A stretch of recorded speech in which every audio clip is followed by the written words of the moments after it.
I am Lydia from Novelty, and today I am here with part B of the Judging the Book by its Cover game, The House on Foster Hill. It's actually a thriller, folks.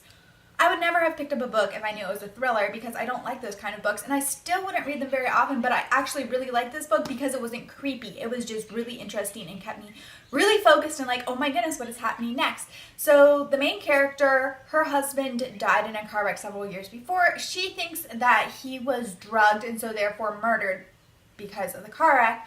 And so she tried to convince the police of that, but they don't agree with her. So she goes to this house. She moves to this little town where her ancestors used to live, buys this house from the internet, gets there, sees it's like in absolutely horrible condition, and is pretty terrified that she actually bought something that's so dilapidated and used up all of her money, so now she has to remodel it because she has nothing else to do in life.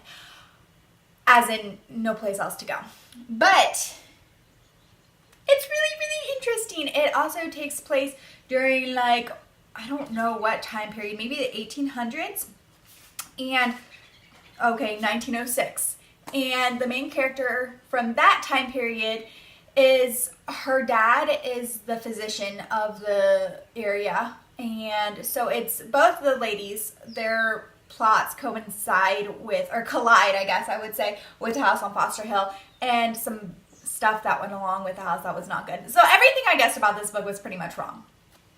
I just had nothing to go on from the book because I'm not used to reading books like this. So yeah, I really enjoyed it though. I gave it 4 stars. There is some violence in it and some bad stuff that happens, but it doesn't go into detail, and I didn't find it freaky or creepy. I found it riveting, but it didn't make me feel like I had to be looking over my shoulder or that I couldn't sleep or anything like that, because if a book is creepy, I do not read it.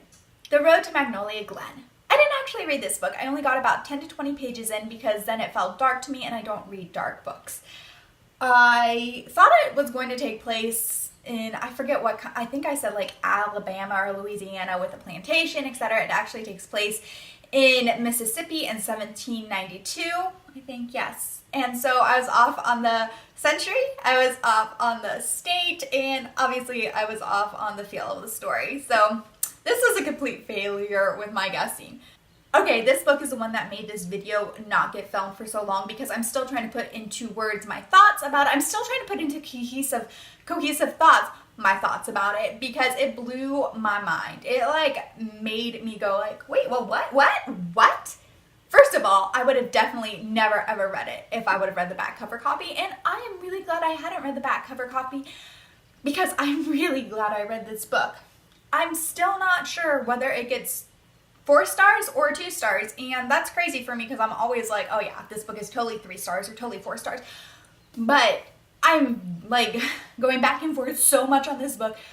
Guys, it's about an Amish family. And Amish, do you know how much I like to read books about Amish people? Like, pretty much never. I've read several of them in my lifetime because I'm really curious about what all the hype is about, and I've liked one of them, I think. But then this book came and blew me away. It takes place in 1956, and the story is told by 3 different ladies. The first one, not in this order actually, but there's an Amish lady, her name's Elizabeth, and her family has issues like to the core. I'm not going to go into a whole bunch of them, but pretty much her husband is an alcoholic, and so she is doing stuff she should not do to cope with that. And then they have one child, he's like 16, his name's Johnny or Jonathan.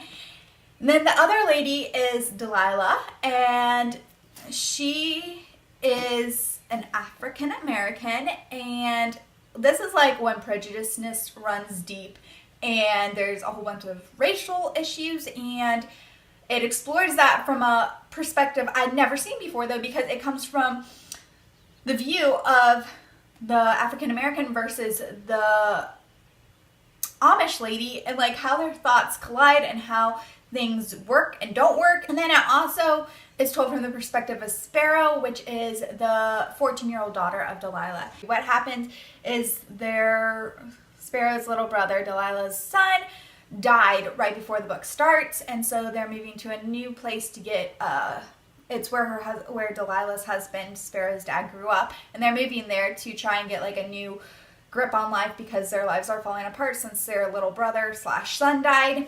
Delilah blames Sparrow for her son dying, and so there is this huge rift between them, and a lot of issues come out of that. And that's where the 2 stars possibly come in, because the book deals with a whole bunch of hard issues that I think need dealt with in books, but I'm not quite sure if I agree with how everything was dealt with, because there's things like self-harm, etc., and I'm not sure if it, like, my thoughts on the matter are, okay, does this book glorify it, as in, like, make it doesn't, like, applaud it, but does it make it sound like a good escape for issues? And that's where I'm just like, oh my goodness, what do I even think of this book?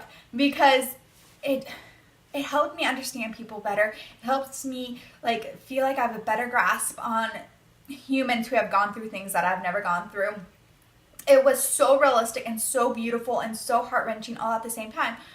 And yet, is it going to be helpful for people, or does it actually, like, make things like self-harm seem like a way of escape? That is where I am still, like, vacillating with my rating on and my thoughts on the book, and why it's taken me so long to film this video. I definitely want to read more by the same author, though, because her writing is some of the best I've ever seen. And yet, who knows what else I think about it? So I can't necessarily recommend it, but I absolutely was amazed by it.